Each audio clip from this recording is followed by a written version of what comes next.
Hi crafters, and welcome back to Paper Rose Studio. This is Raquel from Paints and Glitter.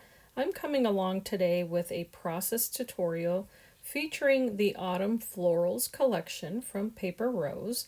I'll be using the mini junk journal folio kit. This is my first time using a folio kit from Paper Rose, and I think it is absolutely darling. By the way, it will make two projects, and I'll be making one today. I'm also going to show you the embossed die cuts, tags, and tickets that are available for this collection. You may want to check out the website, however, so that you can see what else is available using these beautiful papers from Autumn Florals. I will be also incorporating the Ben's Plaid 3D embossing folder. So you may also want to take a peek at other folders that are available from Paper Rose. So I'm going to start showing you first the embossed die cuts. There is so much available here that is wonderful for card making or scrapbooking. Now this contains 4 sheets. They're 6 by 8, and as you can see, they are pop out, so you can just pop them out of the background. They are embossed and they are printed on 200 GSM cardstock. As you can tell there, the images are quite darling. There are sentiments. There are little puppies in this collection. There are tickets, there are tags, and also different tabs that you can use depending on the project that you would like to make. So you get 4 different designs in this package, and there's one of each, and as you can tell, the images do not repeat themselves, but some of them, for instance, like this one, you could alter, whether it be because you want to write a date on there or even use one of your own stamps that you may own. But it's absolutely gorgeous, so I'll be sharing with you how I use some of those elements in this project today. And there I'm pointing out the little puppies because I wanted to let you know that if you're a dog lover, this collection is for you. I don't even own a dog, and I fell in love with this. I thought it was so cute. In fact, I do have another tutorial from back in Easter that has a little puppy, so if you want to take a peek at that, I invite you to do so. So here's the mini junk journal folio kit. What you'll receive in this kit are 8 single-sided 8.5 by 11-inch sheets of junk journal elements. They're also die cut and scored for you, and all you have to do is pop them out of the background. But these are printed on 300 GSM cardstock, which is thicker, and as I mentioned before, you can make a total of 2 projects with this package. So here you can see the different elements. I'm just going to quickly show you what is available on each one of the sheets. It's going to be the same as the other embossed die cuts where you get the beautiful color on the papers. However, these don't have a shiny finish, but you can pop them out of the background. They come pre-scored. All you have to do is push on those perforations to separate the images, and also you're going to get a nice vibrant hue to all of the elements available. I found it to be absolutely stunning, and there are the little tabs that you can use here. And I wanted to give you just a quick rundown here that there are even diagonal pockets available here. There's that little coin pocket and the different shapes of pages that you'll be able to use. But once I have shown you all of these, I wanted to point out that I'll go ahead and separate them so that you can see what they look like separately. For me, I'm such a visual person that I thought this would be helpful. So here are all of the sentiments included, and also the little strips and tags, as well as the tickets. Next, I want to share with you the little images that are included. There are these circular tabs that you can use, as well as the florals, pumpkins, butterflies, puppies, blankets, and apples. Then there are the tickets or tags and banners. And then these are the foundation pieces that are available that will create your foundation pages. There's 2 of those. And then there are more tags or journaling tags. There's one with this really beautiful sentiment, thankful for the little things. There are the corner pockets. And then there are the horizontal pockets with the little notch in the center for those, or 5, 6. And then there are the other styles of pages that you can use here. Now these all come pre-scored. So as you watch me create this tutorial, you're going to see that I'll be using a scoring tool to be able to fold all of the pages. Now on the cover, if you flip that over, you also have a little menu there that gives you a guideline as to how you can create this. So I'll be following that today just to keep it super simple. But here's how you see that you can burnish the folds before you begin your assembly. And you're really going to want to do this because although these papers come pre-scored, you do want to emphasize those score lines. So that's what I'm doing here. And that is to avoid the paper from cracking. So I instantly realized, okay, this is going to take a little bit of effort to fold because of the thickness. So instead of frustrating yourself, just go ahead and get out a scoreboard and also a burnishing tool, as you see me using here. And then just go ahead and apply pressure to all of those fold lines, and you're going to achieve a really nice, crisp result. And there you see there's the one paper that already creates that notebook style of page, and onto this is where I'll be adhering this page that looks like faux wood is what I would call it. I thought these images are so beautiful, by the way. So if you like this sort of thing, be sure to check out Paper Rose Studio for papers like these, because they do tend to have these in other collections as well. But here I'm simply going to burnish that as I adhere them together. And next I'm going to be adding this little page that has the diagonal stripes. So again, I'll be reinforcing the fold line, and this I'll be attaching to the top center portion of this notebook.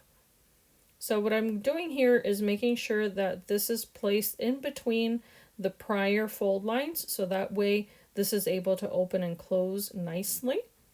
The third page I'll be adding is this pretty one here that has the different wreaths. And it also has a little scalloped edge, which I think is really darling.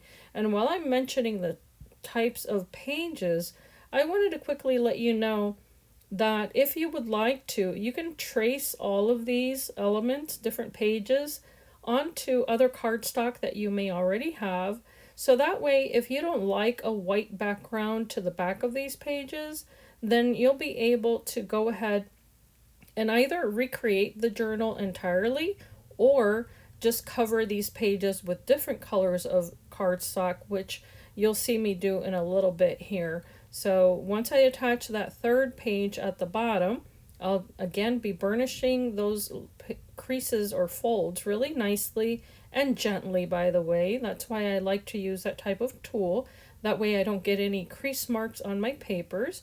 And here I'm just reassuring myself of how this is going to open and close to see how bulky is this, how much pressure should I use as I'm folding the papers, and how much I'll be able to fit inside of this little book. So here I had forgotten to fold one of the fold lines. So I did revisit this one, and you'll see the difference now when I close it, because it's going to give me about 1/4 of an inch space in between those pages. And that's important if you want to be able to create pockets in a mini journal. So here from the top point of view, you're able to see the difference.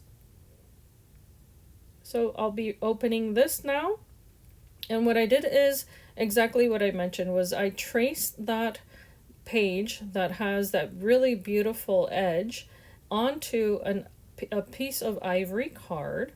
I then cut that paper, and only a portion of it will be adhered all the way to the end there to match that beautiful scallop there.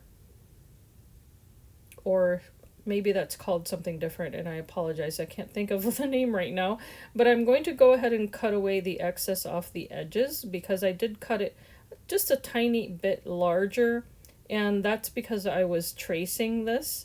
So I'd like to give myself a little bit of wiggle room. But here's the remaining portion of that page. What I did was that I had cut it, and here's where I want to use the Ben's Plaid 3D embossing folder. So of course, pay attention to the combination of plates that you will need for your particular machine. I happen to be using a Spellbinders machine, so I'll just follow those instructions, and when I remove this, you'll see how beautiful that looks. And 3D papers, of course, are all the rage right now, so you can also alter them with inks or any other types of mediums that you may have. Today I'm keeping it super simple, so I'm simply going to adhere this along 3 edges to create a side pocket for this page. So I'll be adding just a tiny bit of adhesive there, and as you see, I am also extending it with my fingers so as to not have any extra glue on that paper. So here I'm avoiding the fold line, and then I'm going to apply pressure gently along the 3 edges, so that way I don't ruin the 3D embossing, but I also have a good adhesion to that paper.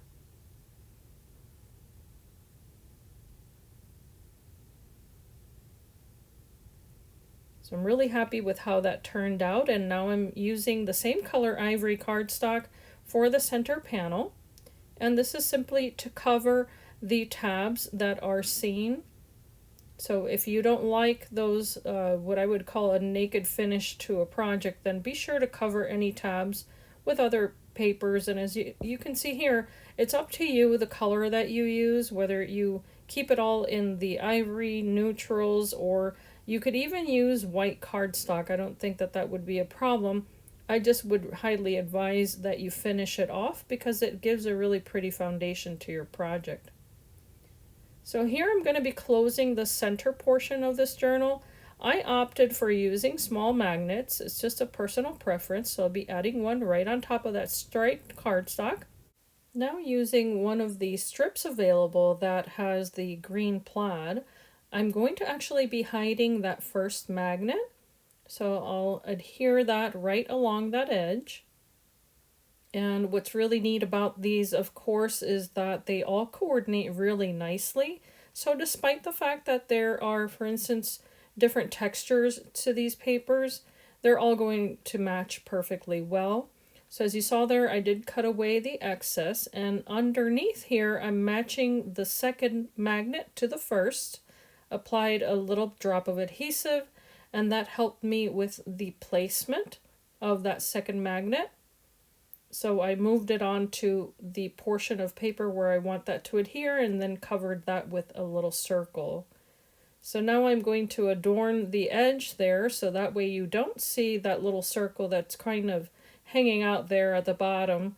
But I'm using the little postage image that has the butterfly, and then I'm also going to top off this page with a sentiment included in this kit that has the word grateful. I thought that was really beautiful. So I'm going to add that also at a diagonal. Next, using some gold cardstock that I happen to have, I'm going to add a little bit of glitter shine here using these strips of paper on the inside of this mini junk journal. So of course, this is just to finish this off with a little hint of shine. I think it looks really pretty, and because it's gold, it's going to match this collection perfectly. Then I'm going to be adding some of the embossed die cuts from the Tags and Tickets collection available for the Autumn Florals, and these have that little hint of shine as well. So I'm grouping 3 of them, and 2 of them are different color roses, and the third is that beautiful leaf. So that creates a pretty little cluster there. I'm also going to be adorning the left-hand page here with 2 banners, and as you see there, I've cut one of them in half, and that's actually going to flank the second banner with the butterflies. I simply add adhesive to both sides and add them on opposite ends of that first banner, and then I'll be adding this to the top of the page to create a larger one. And this helps to decorate a page without adding too much bulk. And now I'll be adding some golden ribbon to one of the little tags that I'll be placing inside of that pocket. So here, of course, you can just tie this into a little knot, or you can make a little bow, but I think it looks really darling with that peeking out of the page. And then I'll just cut away the excess.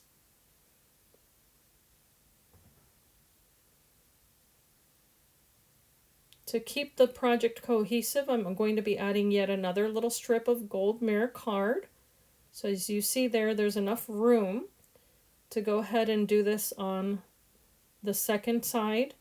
And that, of course, also hides any raw paper that you might have on a project. So I love doing this on my projects just to make it really look professional and finished. I think it looks really darling. As you see, you can still close it. And then on that right hand page, I opted for one of the diagonal pockets. As per the instructions, I believe it was shown that you could do this on the inside, but I think I just went with my own idea here. I'm trying to think back to this, but all you have to do, of course, is to fold those score lines again and just be gentle as you're doing this and burnish those. And here, what I decided to do is instead of the ivory cardstock, I just decided to match the paper to the darker brown patterns in that faux wooden paper. So here, what I've done is added a dark brown, and it's also going to match the little jars in the print of this particular paper. So here, of course, all you have to do is add adhesive to the two tabs and add this to the bottom right hand corner, and you'll have a really nice pocket for your page. So there, I'll just burnish this and make sure that I press down on that until it's fully dry. And here's where I'll add yet another strip of gold paper. I just thought it would look really beautiful to also make use of being able to decorate the papers in and of themselves. So by just adding that little golden strip there, it really brightens up that page, and it also helps to make a cohesive project with adding just the same colors repeated throughout.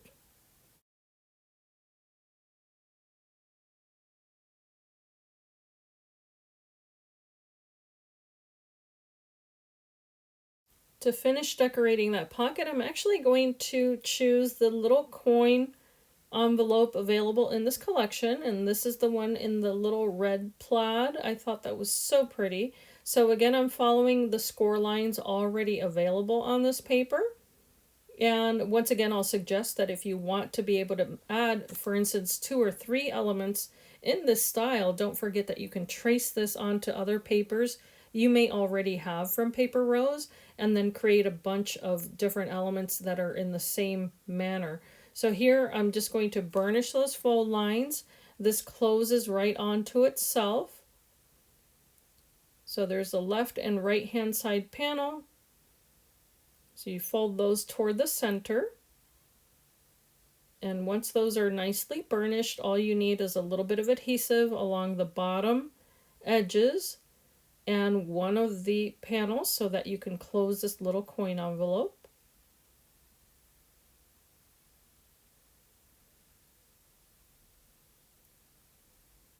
I really liked how easy it was to assemble this, and I decided to also decorate it using one of these strips available in the kit, also the little stamp image of the puppy, and I just eyeballed the measurement there, but using that little plaid strip, I'll be adding that right on top, following with the little image of the dog, and then lastly the sentiment that says cozy days ahead.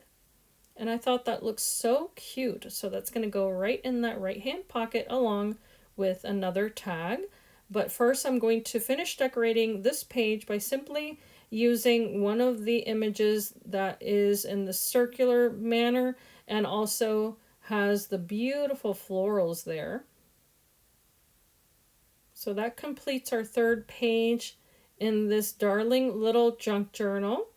But I wanted to be able to close this and make it really pretty on the outside as well. So once again, taking another image, I just cut away one of the little leaves that I didn't think I was going to use there. So of course you can alter the images as you like. But here what I'm going to do is couple together one of the tickets that says Fall Fair and add that little tab that says Gratitude right behind it. And using all of these elements, I'm actually going to be decorating a piece of silk ribbon. So I'm using double-sided adhesive, and on top of this I'll be adding yet another image from that kit that has that huge maple leaf. I think it's absolutely stunning. And on here I'll be doing the groupings of florals on the bottom left-hand corner, the little puppy that's available, and also one of the roses. Then for a little more interest, I'm adding another little cluster of leaves. And lastly, the sentiment with the ticket. And that completes the front. So of course, this is one of many ideas and ways in which you could use this collection. Don't forget that you could also make a second junk journal. So there's a lot of fun to be had with all of these elements that you can either repeat or trace or just use as they are. So I hope that this tutorial has given you some ideas. Don't forget that there's an entire team of designers for Paper Rose Studio that have so many other videos for you to watch to gain inspiration. And if you're new, I do invite you to subscribe, of course, and also share your version of this project on the community page over on Facebook for Paper Rose. So here I just wanted to quickly add that I did go ahead and add some little golden gems on the front, and then a nice big bow in the style that I prefer. But I thank you so much for having spent some time with me today making this cute little project. I'll be back soon with another project for you featuring Paper Rose products. And as I always say, I do hope that you can be inspired and be blessed, and I thank you so much for watching.